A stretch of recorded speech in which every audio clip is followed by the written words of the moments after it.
Life is perhaps the strangest thing present in our solar system, and living examples of it are me, you, and all of us ourselves. We can't define it in any one particular way because our science works based on data. And maybe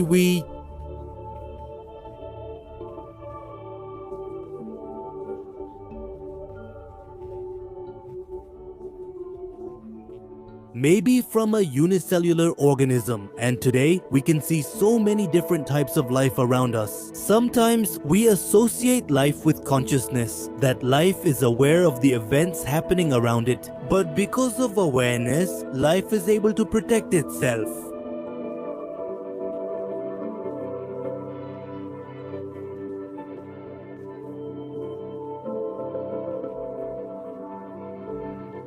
It fights for its own survival, for its own existence, tries to adapt itself to the environment, and this is what intelligence is, but this is not the source of life.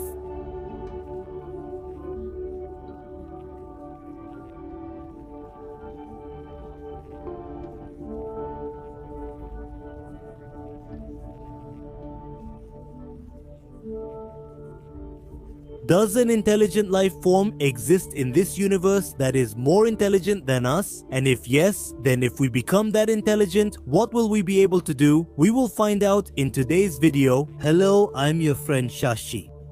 And today we will learn about the most intelligent civilization in this universe. So, to measure the intelligence or advancement of a civilization, we humans use a special scale which is called the Kardashev scale. This scale was created by Nikolai Kardashev, who was one of the greatest radio astronomers and astrophysicists of his decade. Speaking of Nikolai, he was interested in astronomy and astrophysics subjects since childhood. In 1995, through hard work, he completed his doctorate, that is, Doctor of Philosophy, in these very subjects, and he published an academic paper in which he ranked alien civilizations based on their intelligence and advancement and created a scale named after himself. The astronomers who worked with Nikolai Kardashev were quite impressed by this idea of his, and they expanded Kardashev's scale even further. It was expanded because in the beginning, Nikolai Kardashev had divided it based on their technology and energy consumption.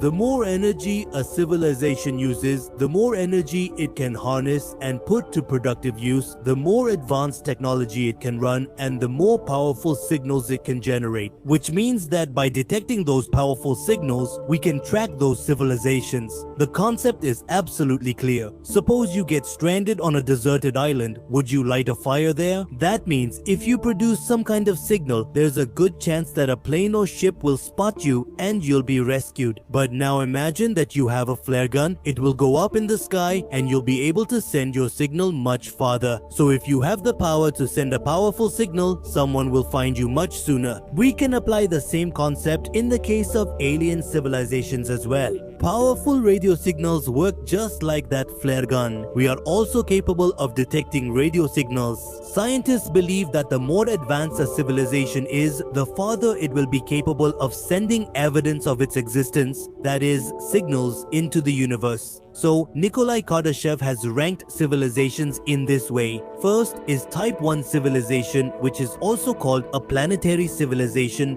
This means that this civilization can only harness energy from its own planet or the energy that reaches that planet, like sunlight and other forms of energy that the civilization can generate itself, such as thermal power plants, nuclear energy, wind energy, hydropower, and many other types of energy as well. This civilization might seem somewhat similar to our human civilization, but actually, we haven't even fully become a planetary civilization yet. American science writer Carl Sagan has ranked us at 0.7. Michio Kaku, one of today's top theoretical physicists, says humans still lack full control over Earth. We still don't have control over many elements of the earth. The oceans are still mysterious to us. We haven't been able to control volcanoes and earthquakes, so we still have a lot to learn and a lot to do. Even today, the impact of the weather forces us to bear losses worth billions of rupees, and we humans still can't even predict these things properly. Controlling them is a far-off thing. That's why our ranking on this scale is still 0.7, which is completely justified.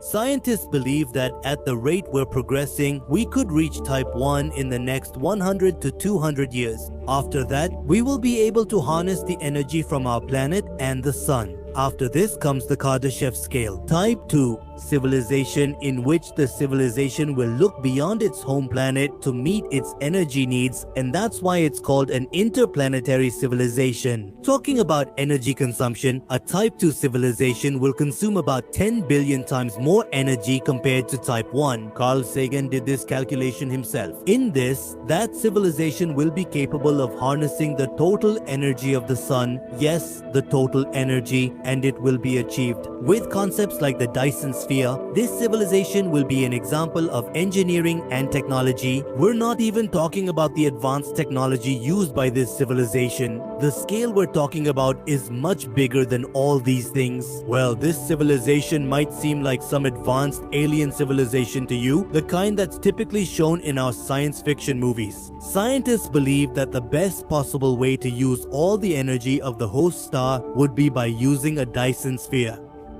So far, we haven't seen any such structure with our telescope or any of our instruments, and if we ever find something like that, then for sure it's the home of a type 2 civilization, and to reach that level, we'll have to work hard for another 2000 years. We'll have to think beyond the boundaries of countries. Otherwise, in 2000 years, we'll destroy ourselves because of our own conflicts. So then, how long will it take us to reach type 3? A whole 1,000 decades, that is, 100,000 years, after which will become such a civilization. One that has mastered galaxies and can easily reach other galaxies. However, it's hard to say whether we humans will even be alive by then or not. Today we talk about AI, so just imagine what level AI will be at after 100,000 years. Humans could use robots and AI to construct megastructures like Dyson spheres. We might be traveling at the speed of light, using galaxies and harnessing all their energy. And it's also possible that we might travel using warp drives like on a track, or wormhole teleportation could become a common thing for us. It's also possible that you might go to your favorite shop in the Andromeda galaxy just to eat Maggie. Anything could happen. Anyway, right now we're still below type 1 on the scale, so we can't even imagine what kind of technology an advanced civilization might use. It's possible that they might be able to extract energy from black holes. It's also possible that they could manipulate molecules and atoms to create new elements even out of nothing. And what if such a powerful society exists? We should pray that we never come into contact with them by mistake, because compared to them, we would be nothing more than insects. Kardashev only ranked advanced civilizations up to these 3 levels on the scale, and he thought it couldn't be expanded further. But other science enthusiasts began to see possibilities beyond this as well. They didn't stop there and doubled the scale, meaning they added 3 more levels to it. Now, in this new scale, a type 4 civilization is so powerful that it can use the energy of the entire universe in any way it wants. They don't need to live on a single planet. In fact, they've even made black holes habitable. They have control over every dimension of this universe, and the scale at which they use energy is beyond our imagination. A type 4 civilization would be so advanced that it would know all the laws of physics, it would be using every shortcut and loophole in the laws of space, and it would even be using those laws, which we haven't even discovered yet. So now you might be wondering, is there anything left for type 5 and type 6? But that's not the case. After this will come the super advanced type 5 civilization, which would not only rule over one universe but over multiple universes. Who says that there's only one universe? The civilization that dominates the multiverse is beyond even our imagination, and if we talk about the super advanced Type 6 civilization, it's something far above this universe and the multiverse. They probably don't even think about energy, because they are so advanced that they can create as many universes as they want, not just masters of this universe, but masters of space-time itself. They would become like a deity, surpassing space, dimensions, energy, and time. Eventually, that civilization would transcend all. It would be functioning as a supreme single entity, like a divine mind controlling the entire existence of this universe. Other than that, only they know who is above them. We Earthlings can't even grasp the concept of what their purpose of existence would be. Are they a part of life like ours, or is the definition of their life completely different? There are many such questions that our minds still can't process. However, this isn't bad news for us. We are also in this race, and we just have to keep moving ourselves forward on this scale. Nikolai Kardashev considered our civilization as just a starting point on his scale. That means there could be civilizations in this universe that are ranked negative on this scale, so our position isn't that bad after all. We just need to move forward slowly and work with the entire human race in mind. Scientists believe that every time we humans increase our total energy supply by a quarter, we move 0.01% further on the Kardashev scale, and human civilization is achieving this milestone every 5 years. This isn't a very big achievement or a huge jump, but we are still slowly making progress. To reach Type 1, we will have to master natural and renewable energy and discover new energy resources. Every time we find a new power source for our energy needs, we will get closer to becoming a planetary civilization. In the future, if our civilization ever reaches Type 6, we will not just live in this universe, but we will work to operate and control it. And then maybe our future generations will be doing things that our minds can't even imagine today. Friends, let us know what you think about this in the comment section. If you like this video, please make sure to like it and share it with your friends. Friends, we'll meet again soon with another new informative video. Until then, stay curious, be happy, namaskar,